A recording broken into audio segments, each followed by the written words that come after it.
Gary Harrell is back at home, a Howard man, now in charge of the Howard University football program. First off, congratulations. I know this is a job that's very special to you. Absolutely. It's bigger than just X's and O's. Absolutely. What are your emotions at this time? I mean, right now, words can't express how good I feel inside to finally be the head coach at Howard University. Something I visualized 2 years ago.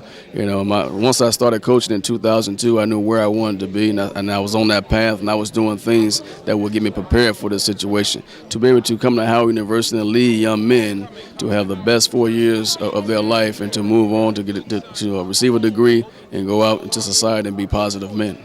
You talked about how you needed to be a coordinator to prepare you for this job. Your journey has taken you to Texas Southern, to Baltimore, Morgan State, and ultimately to Bowie State. Talk about how all of those experiences have molded you into the head coach that you are today. Well, it gave me an opportunity to see what was actually going on across the country with different programs, to work with different coaches.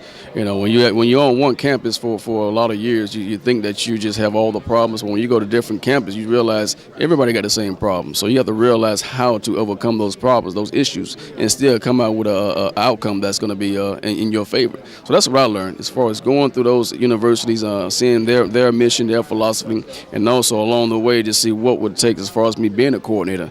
You know, making sure that I understand X and O's, but understanding how to treat young men, how to run a program. Those are things I was mostly concerned about when it came to football, learning how to control young men mentally and help them to matriculate through college.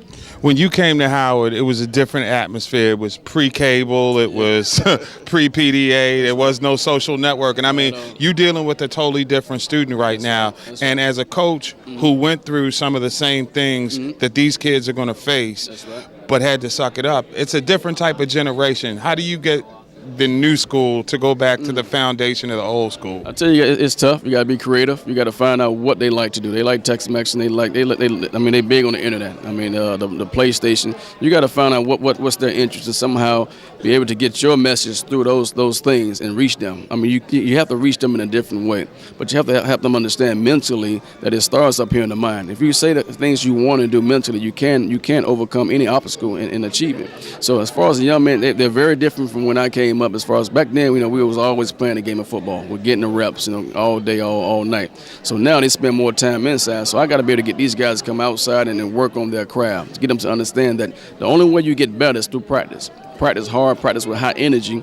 So on Saturday, it comes easy. So once I reach them mentally and understand the things I went through as a man, you got someone that's talking to you, standing in front of you. I've been through those things, and I was able to reach those heights. This is what you have to do.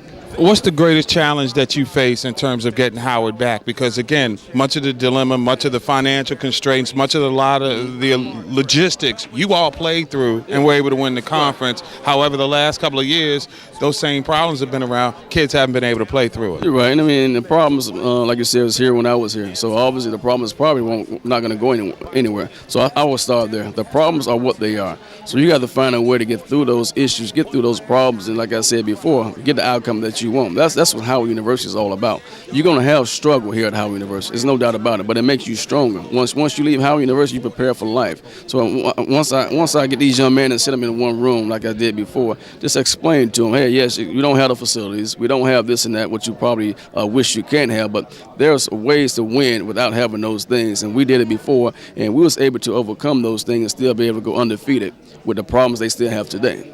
All right, so what's the 40 time these days? That I'm looking for a kid or for myself? Yours, yeah. I mean, because the kid that comes in running 4.3 is going to challenge you, right? Yeah, he might. As long as he challenges me within 10 yards, I'll be fine. But 40 time is not where it used to be. And I do occasionally get out and challenge some of my players, but best believe I choose the right one. I scout him first. I know I can get him, so I'll pick the guy that I want to challenge. So we're going to bring back the high-flying aerial attack to Howard? Absolutely. We're going to go back to the Jay Walker and Ted White days. We're going to be very explosive, up-tempo, high energy, man. We're going on offense. We're going to throw the ball. We're going to run the ball as well. But we're going to do some zone reads, what pretty much what Oregon is doing, what everybody's doing in the country, running some zone reads, get a guy quarterback that's very athletic. If he pulls it, he can hurt you with his feet, but he got to be savvy in that way. He can make some passes with his arm. And on defense, we're going to be real aggressive. We're going to put some pressure on you. We're going to have a 4-down scheme. We're going to play some zone, some 3 race them too. But we're going to lock up and come after you and make you get rid of the football. Bison fans, he invoked the two names, the legends, Jay Walker and Ted White. So I guess they're going to be putting it up. That's Gary Harrell. Congratulations on the job, and we look forward to covering you down the road. Thank you, sir. Appreciate it.